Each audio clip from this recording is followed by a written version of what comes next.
뭐, 한국의 한강을 보고 오라고. 아, 또 다른 개발도상국 출장이군. 그의 머릿속은 아시아 도시에 대한 전형적인 편견으로 가득했죠.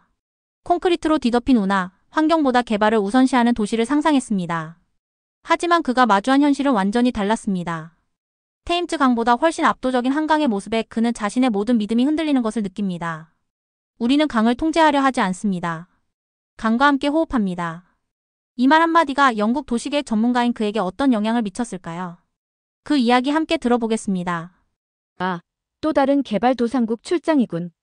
저는 런던 히드로 공항의 프리미엄 라운지에서 18년산 스카치 위스키를 홀짝이며 창밖으로 펼쳐진 활주로를 내다봤습니다. 안녕하세요. 저는 올리버 해밀턴입니다.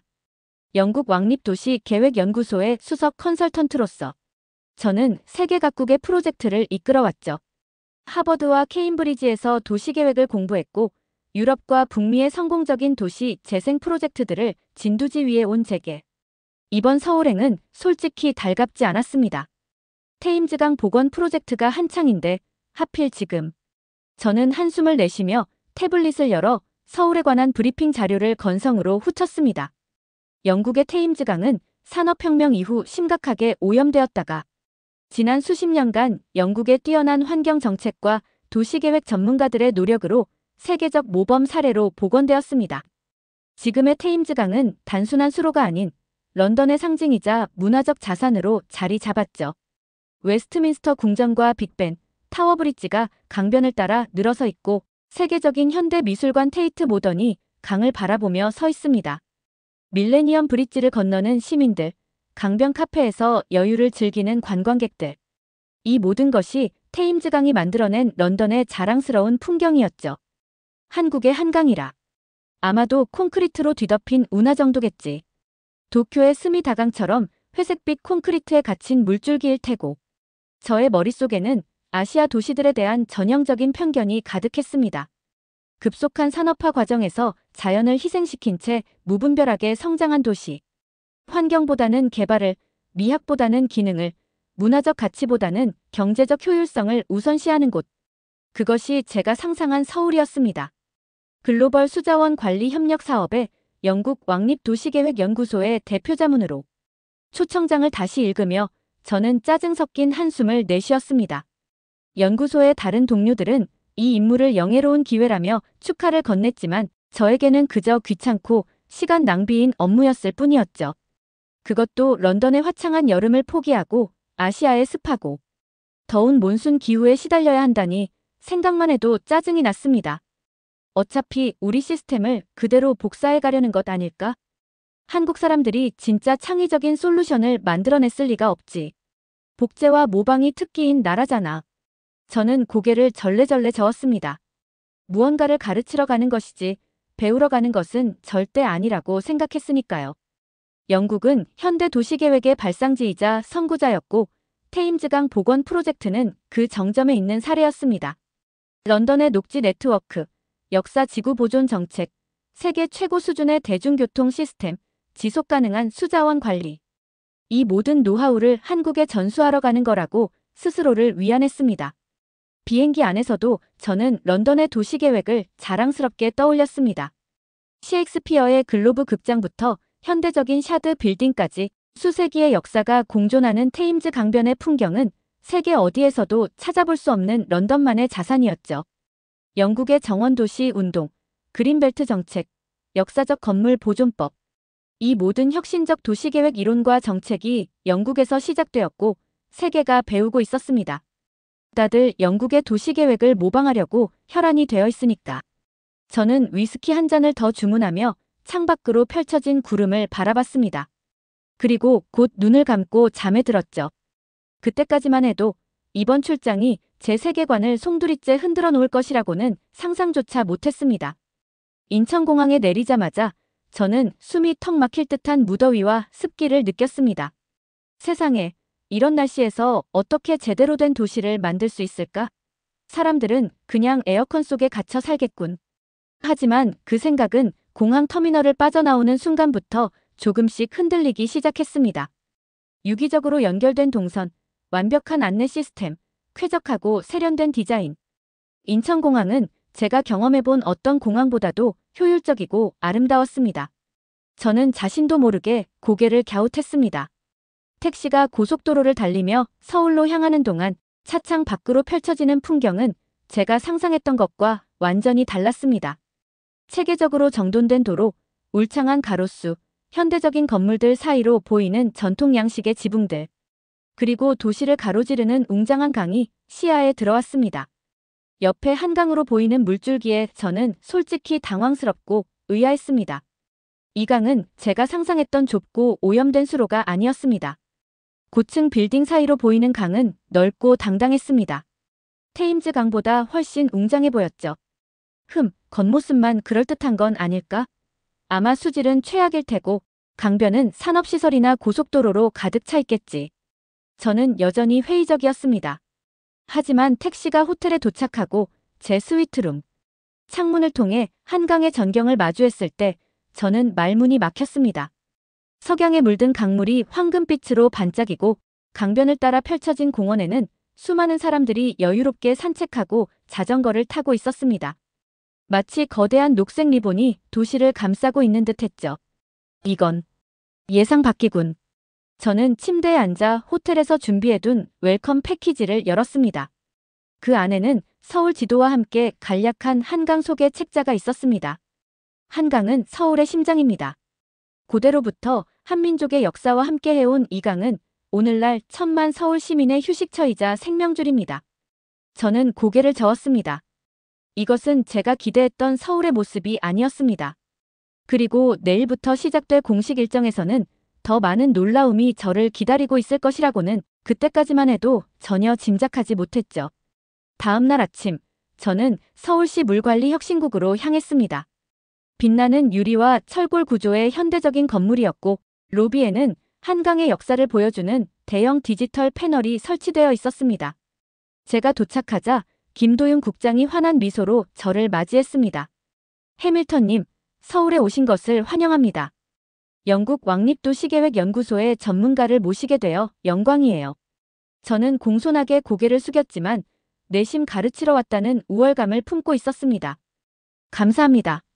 영국의 경험이 도움이 되길 바랍니다.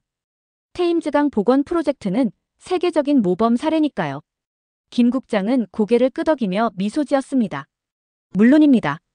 테임즈강 복원은 정말 인상적인 프로젝트죠. 저희도 많이 배웠습니다.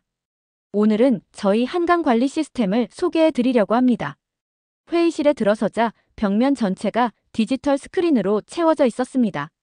김 국장이 터치 한 번으로 한강의 실시간 데이터를 불러왔습니다. 한강은 총 길이 514km, 서울 구간만 40km가 넘습니다. 평균 폭은 약 1km에 달하죠. 저는 눈을 크게 뜨고 말았습니다. 테임즈강의 폭이 런던 시내에서 평균 250m 정도인 것을 생각하면 어마어마한 규모였습니다. 그렇게 넓습니까? 제가 알기론 아시아의 강들은 대부분 좁고 깊은 편인데요.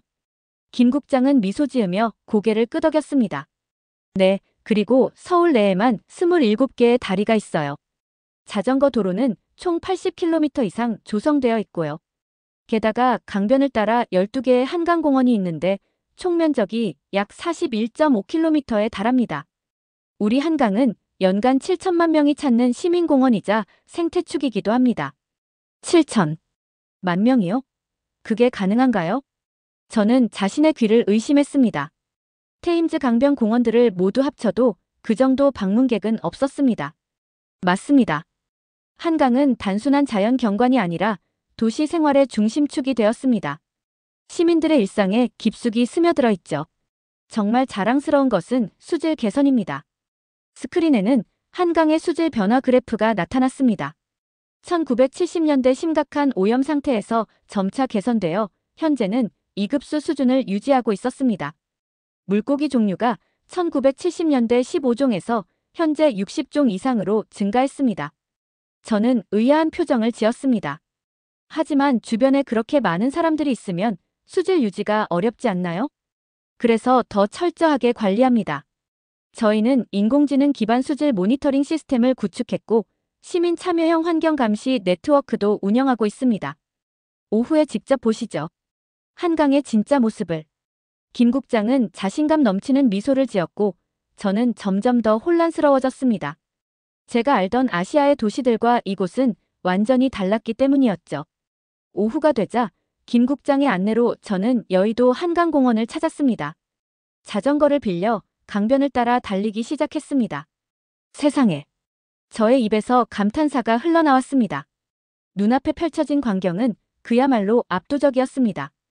테임즈 강변의 좁은 산책로와는 비교도 안 될 만큼 넓은 녹지와 자전거 도로, 그리고 다양한 활동 공간이 끝없이 이어졌습니다. 강변을 따라 달리는 수천 명의 조깅하는 사람들, 피크닉 매트를 펴고 휴식을 취하는 가족들, 버스킹을 하는 음악가들, 요가 수업이 진행되는 잔디밭, 물놀이를 즐기는 아이들. 저희 한강공원은 총 12개로 나뉘어 있습니다. 여의도, 뚝섬, 잠실 등 각각 특색이 다르죠. 저는 자전거를 멈추고 주변을 둘러봤습니다. 평일 오후인데도 공원은 활기찼습니다. 특히 놀라웠던 것은 모든 연령층, 다양한 사회적 계층으로 보이는 사람들이 함께 어우러져 있다는 점이었습니다. 런던에선 상상할 수 없는 광경이네요. 저는 솔직하게 말했습니다. 테임즈 강변은 상업시설이 많고 공공공간은 제한적이죠. 특히 요즘은 강변에 고급 주택단지가 늘어나면서 일반 시민들의 접근이 더 어려워지고 있어요. 김 국장은 웃으며 말했습니다. 한강은 처음부터 이렇지 않았어요. 1970년대만 해도 심각하게 오염된 강이었죠. 당시만 해도 한강은 도시의 하수도이자 산업 폐수의 배출구였습니다. 그럼 어떻게 이렇게 변화했나요? 한강 종합개발계획과 한강 르네상스 프로젝트를 통해서요. 특히 2007년부터는 강을 단순한 하수도가 아닌 도시의 심장으로 인식하기 시작했어요. 단순히 수질만 개선하는 것이 아니라 강과 도시, 강과 시민의 관계를 재정립했죠. 저는 고개를 끄덕였습니다. 이것은 테임즈강 복원 프로젝트와 비슷한 철학이었지만 규모와 실행력에서 훨씬 압도적이었습니다. 우리는 계속해서 자전거를 타고 여의도 색강생태공원으로 이동했습니다. 도심 한가운데 있는 이 작은 습지는 놀랍도록 다양한 식물과 조류들의 서식지였습니다. 이곳은 인공적으로 조성된 습지인데도 자연 그대로의 생태계가 복원되었어요. 심지어 멸종위기종인 맹꽁이도 발견됐죠. 저는 점점 더 깊은 인상을 받았습니다. 이것은 제가 알던 아시아의 콘크리트 정글과는 완전히 다른 모습이었으니까요.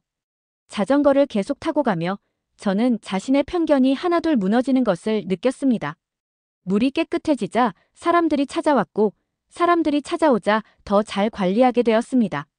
이제 한강은 서울 시민의 일상이자 자부심이에요. 김 국장의 말에 저는 깊이 공감했습니다. 그것은 도시와 자연의 선순환을 보여주는 완벽한 사례였으니까요. 다음 날 저는 서울숲과 뚝섬 한강공원을 방문했습니다. 김 국장 대신 이민지 팀장이 저를 안내했죠. 서울숲은 뉴욕의 센트럴파크, 런던의 하이드파크처럼 도시 숲을 지향합니다. 이민지 팀장이 설명했습니다.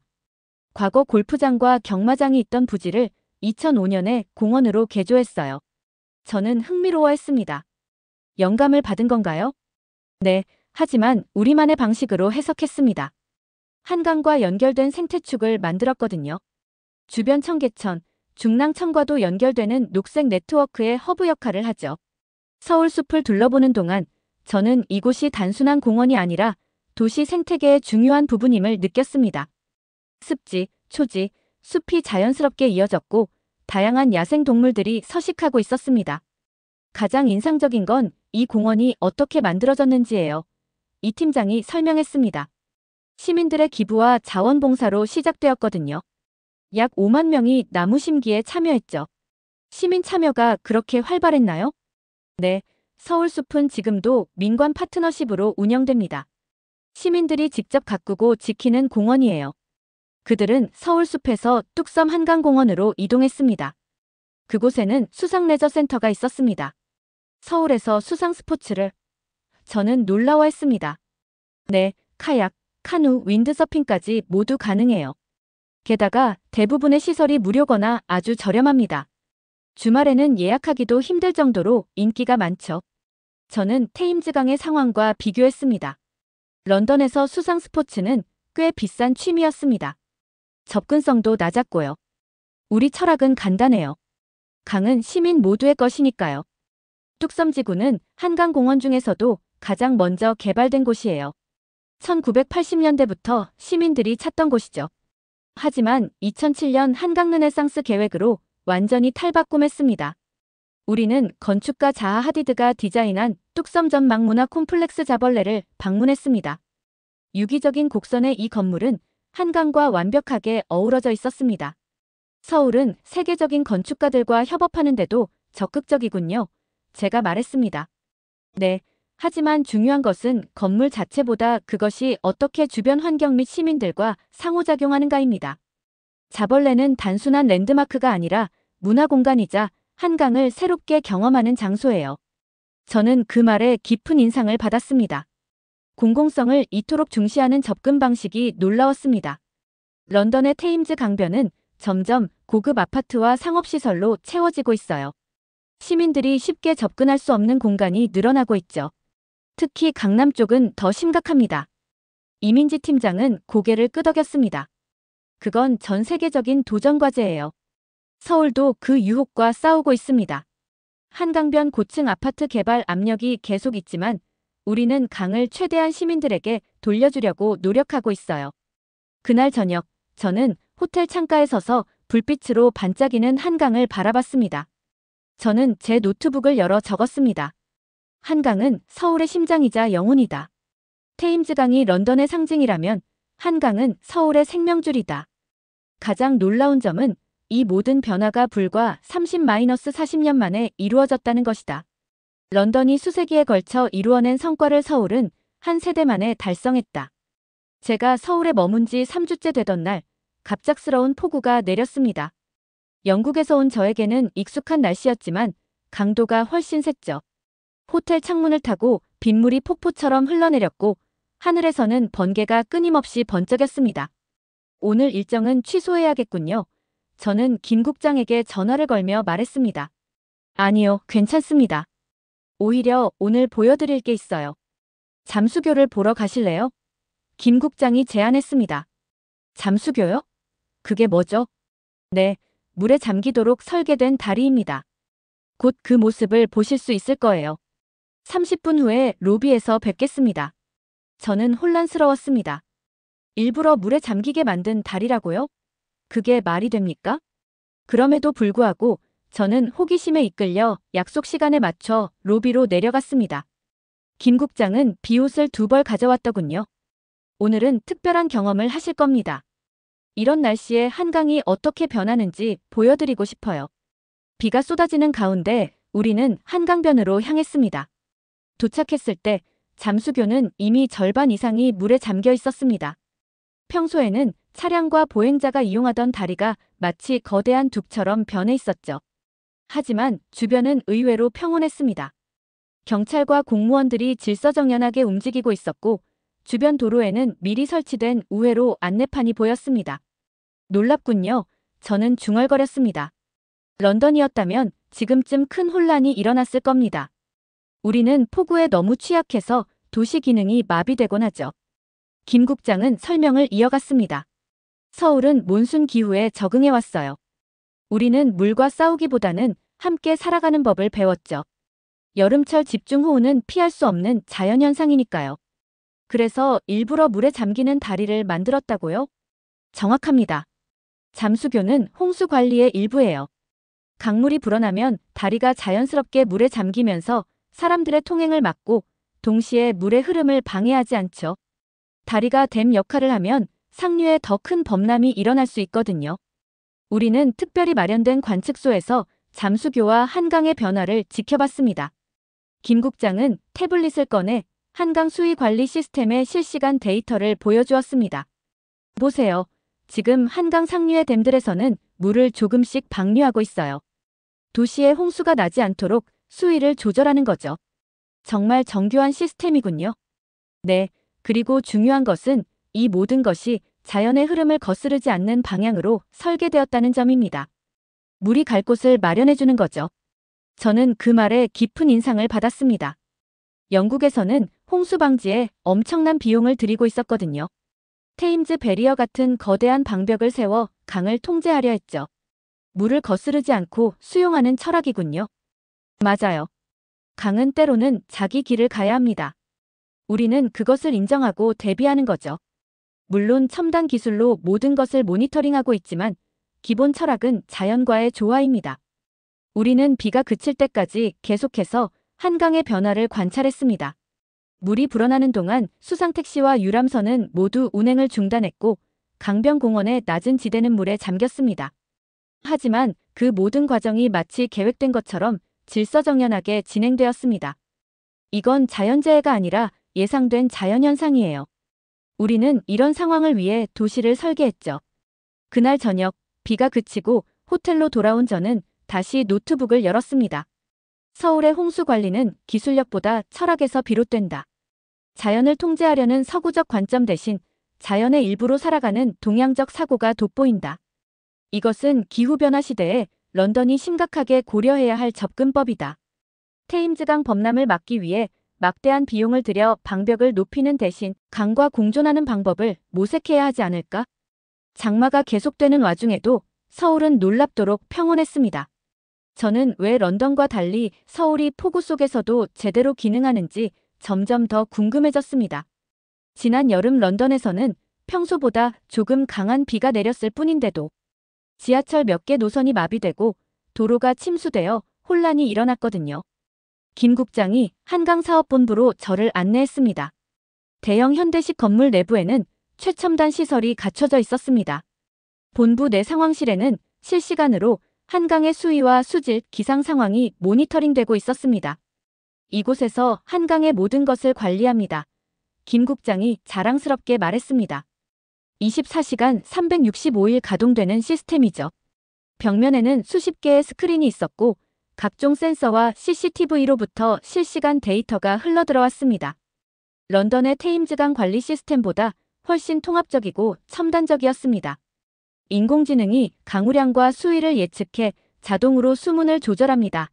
기술 책임자인 박 부장이 설명했습니다. 빅데이터 분석을 통해 10분 단위로 예측이 갱신되죠.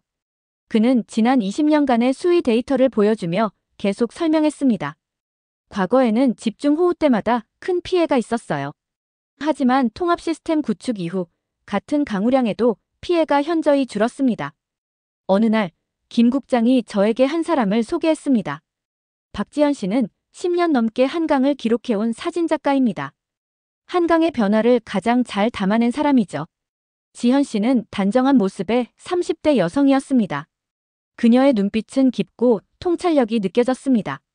사진을 찍으면서 무엇을 느끼나요? 제가 물었습니다.